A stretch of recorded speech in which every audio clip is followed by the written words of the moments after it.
Di dadagdag natin ulit. Tawag natin yan is compound. Ibig sabihin, yung interest, nag-i-interest din.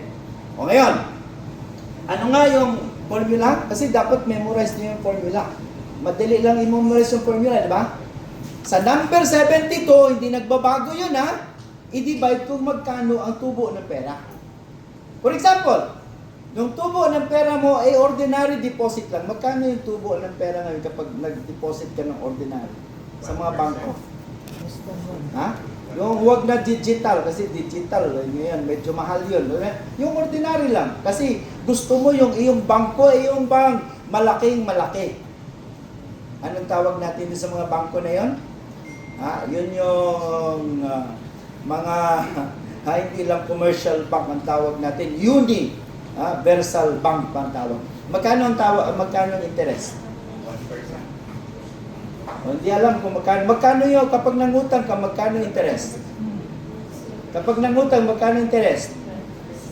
O mas alam nyo kung magkano yung interest ng utang kaysa sa interest ng deposit, di ba? Ang ibig sabihin, hindi tayo nagde-deposito, kaya ganon, di ba? Imagine sa bangko, kapag ikaw nag-deposit, ordinary, yung hindi time deposit, hindi ka pa bibigyan ng 1%. Alam, binibigay na, lalo na ngayon, binaba na yung central bank, no? Ng 25 points noong nakaraang linggo ang interest. Ang ibibigay sa'yo, 0.65. Ha?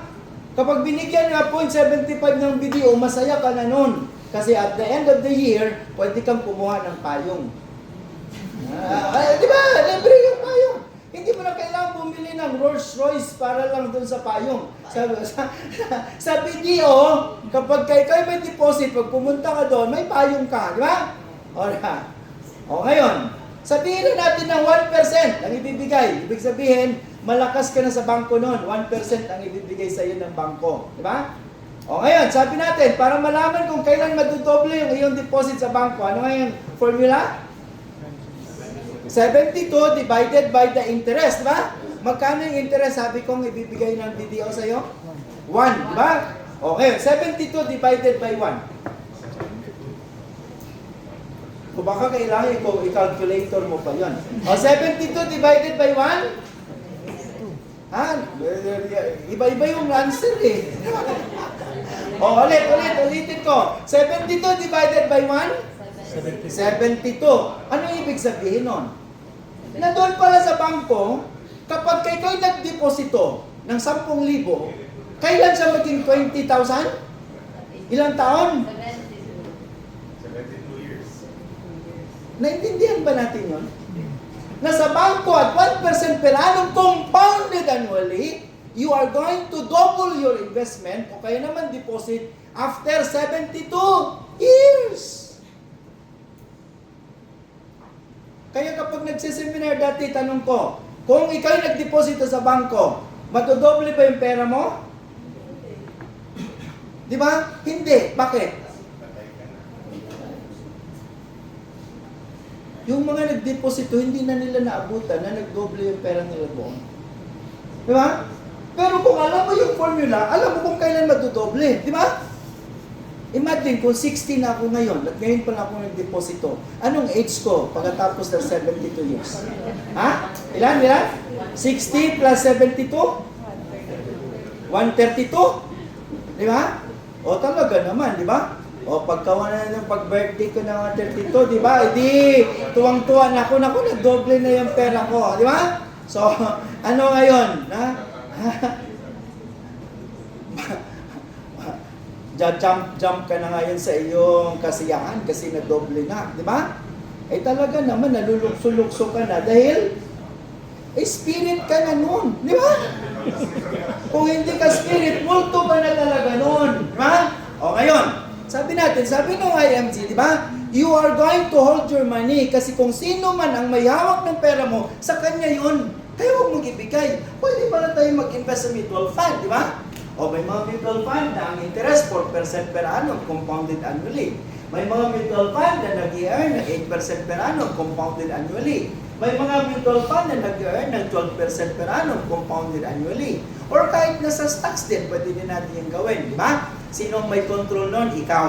Now, imagine, 72 Dito sa 4% ka nag-invest. Ha? Mayroon tayong 29 years old na investor. Sinong 29 dito? Yung dumaan sa 29. Dumaan na lang sa 29. Di ba? Imagine kung 29, may 100,000 ka, di ba?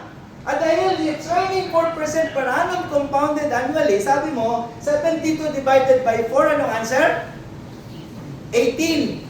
So kapag ka pala yung iyong investment, tumutubo ng 4%, i-divide mo dun sa 72, ibig sabihin, every 18 years, natudoble yung investment. So kung ang 29 years old may 100,000, natulog siya for 18 years, so 29 plus 18, nagising siya, 47 na siya. Yung kanyang investment na 100, magkano na? Kasi double every 18 years. Di ba?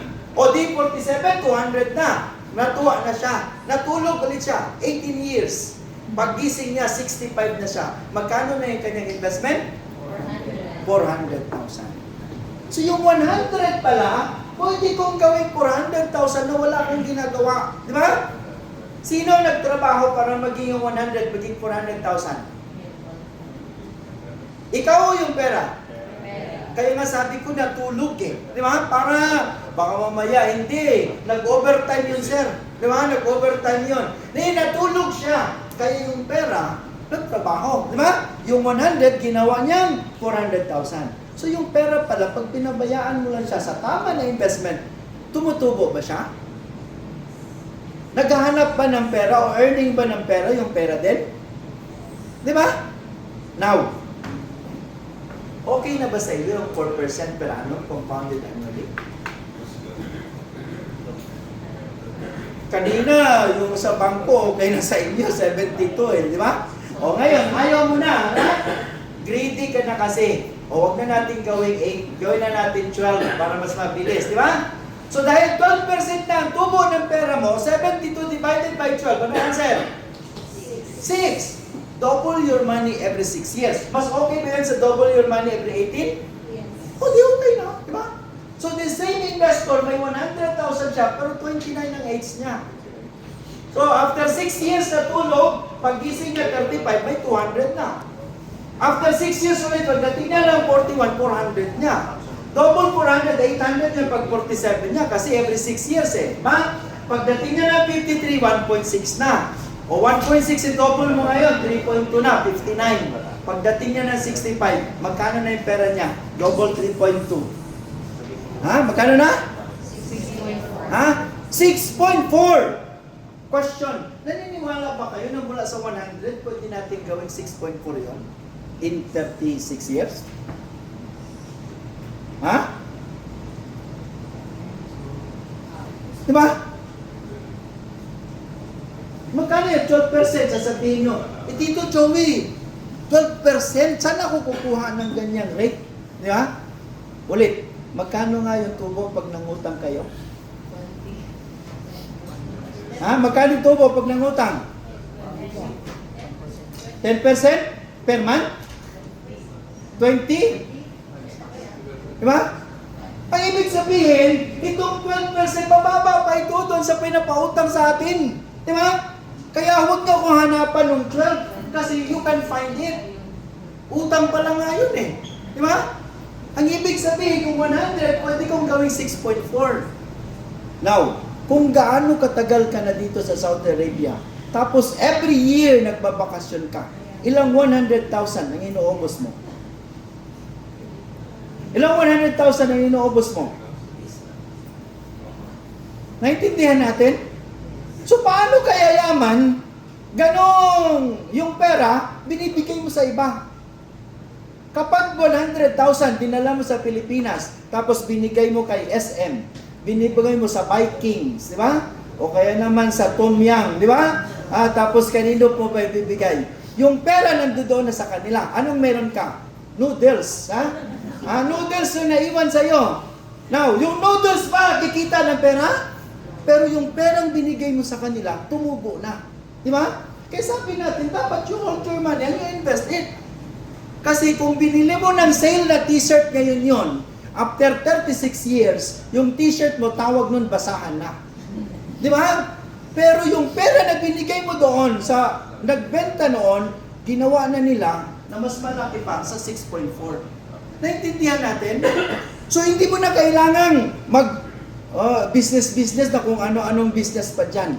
Kung ito na yung gagawin mo. Di ba? Imagine kung 10 taon ka na dito sa Saudi Arabia. Every year may 100,000 ka. O di may 10 ka na tigo 100,000. Lahat yun maging 36 years, magkano? Maging 6.4. So pagkatapos ng 36 years, yung 10, ilan na? 64 million. Kung may 64 million at retire ka sa Pilipinas, palagay mo mabubuhay ka pa nung medyo matagal-tagal? O dapat mabuhay ka kasi kung hindi, iba na gagastos ng 64 million mo, di ba? Naintindihan natin?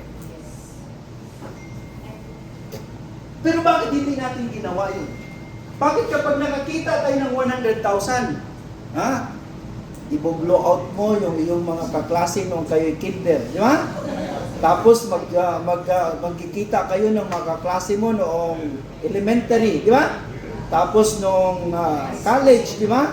O high school, di ba? O di magkano yung binibigay mo? Every time na magkita kayo, 50 mil, 150, blow out pa lang yun.